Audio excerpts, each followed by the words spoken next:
Hello, thank you for joining me in probably what I could call my most ambitious project yet, for the reason that I'm building 3 cookie jars out of this pile of dunnage. It's just lumber that I picked up on the road somewhere at a shipper or a receiver. It's been sitting around for a while, so it has aged, been through the weather, had it sitting in the storage room for a while drying out. And I decided to make my kids some cookie jars, my adult children. So I started with some larger pieces for the base, glued them up, and then while I was waiting for that glue to dry, decided to go ahead and mill up some of the other wood for the rings that I'm going to make. And then I had this chunk of walnut that I am going to use for the handles. So, like I said, the wood was sitting around the weather for a while. Had picked up a lot of it from shippers or receivers because I am a truck driver. So a lot of deteriorated wood and just weathered wood, and so decided to fill most of the voids with resin, and also kind of, besides just the design or the whatever the final carvings were going to be, decided to mix up the kids' favorite colors and kind of fix up some of the wood. The walnut was really bad. That's been sitting out for a long time. Got that from a friend, but yeah, those a lot of voids in that, and also in the wood that I used as the base of the cookie jars. Now each one of these cookie jars ended up with 131 pieces each, and so that was almost 400 altogether. As a matter of fact, the one that I poured with blue resin, the base was so spalted that when I was sanding it, I sanded it it just was basically like paper. So I ended up actually plugging the bottom of it with another piece of that same wood. So that one ended up with 132 pieces. But anyway, and you can see this piece right here. I mean, the maple or whatever it was, poplar that was spalted, it came out really with a lot of character. I thought those were awesome. And then the one I made for my son was made with oak, and it had some bad spots in it as well. But what I did was, once I got the bases poured with the resin and had the voids filled, you saw me bring them out of the pressure pot to get all that resin all in there. And the whole time I was just kind of winging it. I didn't really know what I was going to do with the with all that wood. When I first started, I just kind of get up and start swinging. But I decided to kind of incorporate that base that I started also with the lid. So after I got going on it, I went ahead and finished, as you see right here, I finished this is the bottom of the lid. After I carved the bottom and got it set up so that I can put it back on the chuck, I cut it off, and then I think it was about a little over a half an inch, almost 3/4 actually. And then I went ahead and did another bottom, and this is actually going to be the base. So this is the bottom of the base. The piece you saw me take off was actually going to be the bottom of the lid.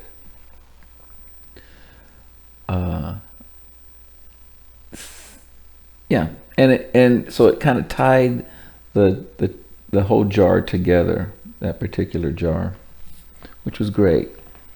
And you're going to see me throughout the video reversing all the pieces back and forth, finishing like this. That was the oak, this was the spalted maple or poplar, and then this was the third one, cast in blue resin. And after I finished the bottom of the base, went ahead and turned it around, reversed it on the chuck, and kind of started the inside and flattened it so that once I started to glue up the rings, obviously we'd have a nice flat area to glue. And then I put the bottom of the lid back on and finished that, so that finished the top of it, so I'd have another nice glue surface to deal with. And then it was time to start gluing everything up. You saw me already face the rings off, and this here is where I'm gluing up the lid. I have a walnut ring, that walnut handle, and that base piece. And then the jars themselves, I had to glue up in two pieces, because once I actually started to you know, it'd been hard to get to the inside of the jar if I closed it up. So after I glued up the two top rings, and then I didn't put any glue between the second and third ring, and then I glued the rest of them in there, so that, again, you'll see I'll be able to get to the inside quite a bit better. So I got all those rings and parts all glued together, and it's time to start having some fun.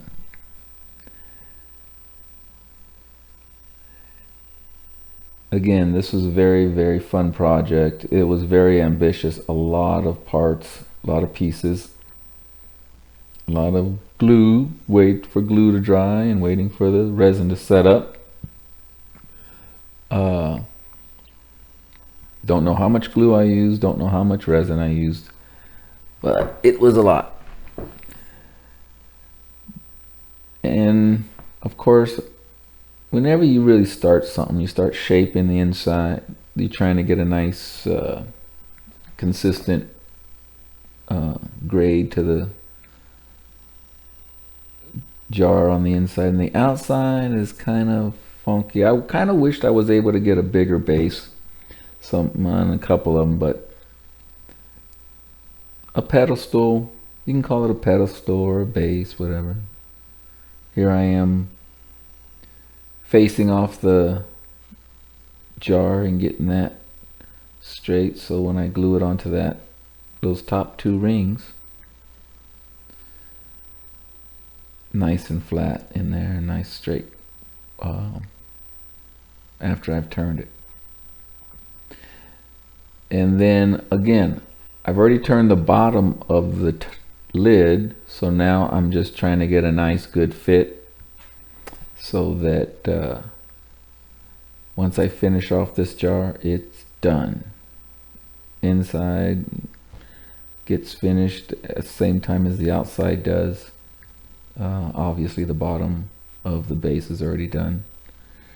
And then here I am, just get me a nice solid tenon for the lid, so I could work on that.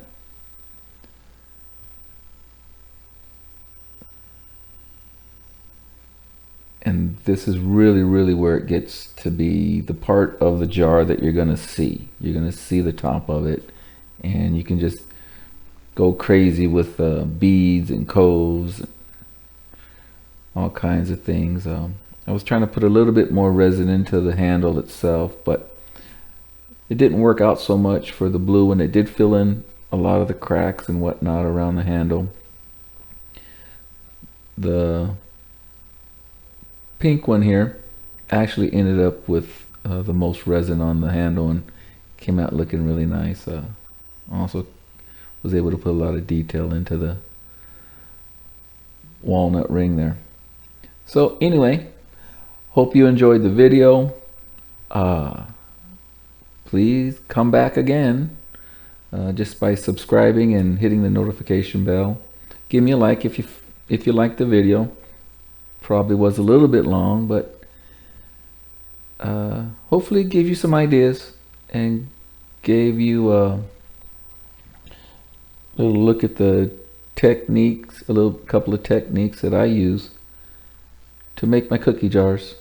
I've done a few of them, and each one of them's a little bit different. These three obviously very similar to each other, but just you know, all out of pretty much scrap wood or raw timber, like that walnut chunk that I had. And it was very fun to make, very time consuming, and kind of test your dexterity too, because a lot of pieces to cut and carve and glue and everything. But anyway, thank you for joining me, and I hope that you enjoy the rest of your day. Bye.